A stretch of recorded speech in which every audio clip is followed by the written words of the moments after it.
প্রিয় দর্শক, আজকে আমরা এসেছি নওগাঁর ঐতিহাসিক হলুদ বিহারে।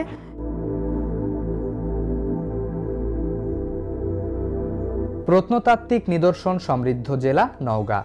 নওগাঁর বিভিন্ন স্থানে রয়েছে ঐতিহাসিক সব নিদর্শন। হলুদ বিহার বাংলাদেশ প্রত্নতাত্ত্বিক অধিদপ্তর স্বীকৃত একটি উল্লেখযোগ্য ঐতিহাসিক স্থান।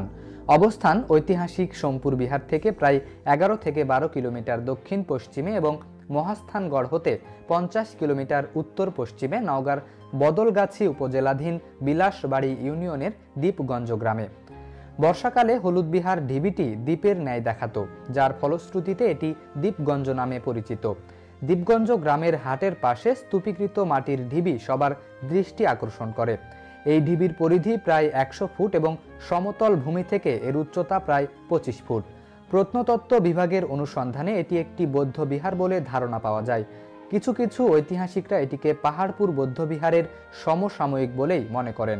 তবে এর নির্মাণে শুধু সিঁড়ির ইটের সঙ্গে পাহাড়পুর বৌদ্ধবিহারের কেন্দ্রীয় মন্দিরের পশ্চিম পাশের ইটের মিল পাওয়া যায়।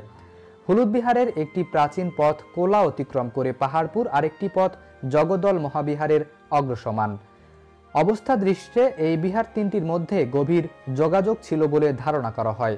স্থানীয় একজন কৃষক তার বাড়ির সামনের দিক খননকালে আরেকটি শক্ত ধরনের মধ্যম আকারের ক্রুশাকার বৌদ্ধ মন্দির বের করেন। তার সীমানা প্রাচীরে এর পুরনো ইটগুলো ব্যবহার করার জন্য তিনি এটি রীতিসম্মতভাবে খনন করছিলেন। সুন্দরভাবে জ্যামিতিক ও পুষ্পাকার নকশা খোদিত পাহাড়পুর রীতির কয়েকটি পোড়ামাটির ও পাথরের ফলকও তিনি উদ্ধার করেছিলেন। এগুলো তিনি কেবল তার বাড়ির সম্মুখের দেয়াল অলঙ্করণের জন্য ব্যবহার করছিলেন। বর্তমানে বিভিন্ন ধরনের দোকান, স্কুল, ইউনিয়ন কাউন্সিল অফিস, একটি আধুনিক মসজিদ ও কৃষি অফিস দ্বারা ঢিবিটি অধিকৃত। ভারতের প্রত্নতত্ত্ব জরিপ বিভাগের জিসি দত্ত 1930 থেকে 31 সালে স্থানটি পরিদর্শনকালে লক্ষ্য করেন এটি পূর্ব পশ্চিমে 64.5 মিটার এবং উত্তর পশ্চিমে 40.5 মিটার এবং সংলগ্ন ভূমি হতে এর উচ্চতা প্রায় 10.5 মিটার। 1963 সালে স্থানীয় এলাকাবাসী ইট সংগ্রহকালে কৃষ্ণ পাথরের একটি বৌদ্ধ মূর্তির একাংশ সহ কয়েকটি মৃত ফলকের সন্ধান পান।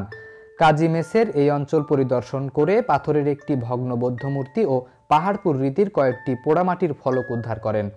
বাংলাদেশ প্রত্নতত্ত্ব বিভাগের হারুনুর রশিদ 1974 সালে এই এলাকাটি পরিদর্শন করেন এবং দেখতে পান হলুদ বিহার গ্রামের দক্ষিণ পূর্ব দিকে এক বিশাল পুরনো দিঘির চারপাশে অসংখ্য নিচু ঢিবি ছড়িয়ে ছিটে রয়েছে।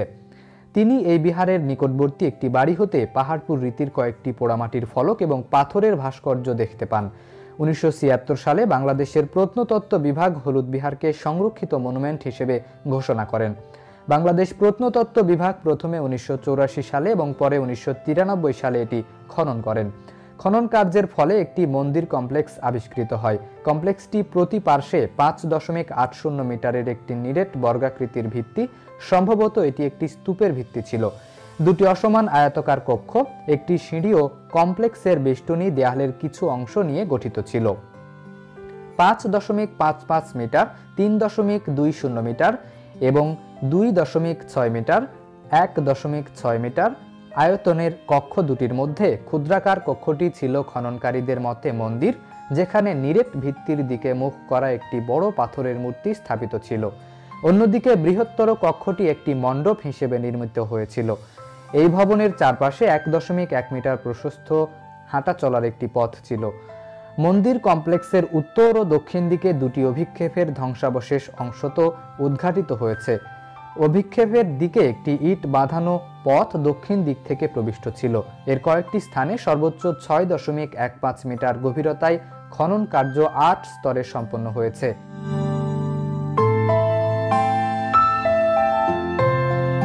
হলুদ বিহারে সীমিত খনন কার্যে যেসব দর্শনীয় সামগ্রীর সন্ধান পাওয়া গেছে তা এখানে মধ্যযুগের বেশ সমৃদ্ধশালী বৌদ্ধ বসতির অস্তিত্ব নির্দেশ করে।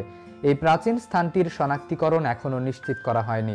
দুষ্প্রাপ্য নিদর্শনসমূহ উৎসাহব্যঞ্জক সম্ভাবনা সৃষ্টি করলেও বর্তমানে এই বিহারটির অবস্থা অতিশয় করুণ। অতীত হতে বিহারটি বিভিন্ন সময় প্রভাবশালী ব্যক্তি সহ স্থানীয় জনগণের দ্বারা ভীষণভাবে ক্ষতিগ্রস্ত হয়েছে এবং প্রতিনিয়ত এটির ক্ষতি সাধিত হচ্ছে।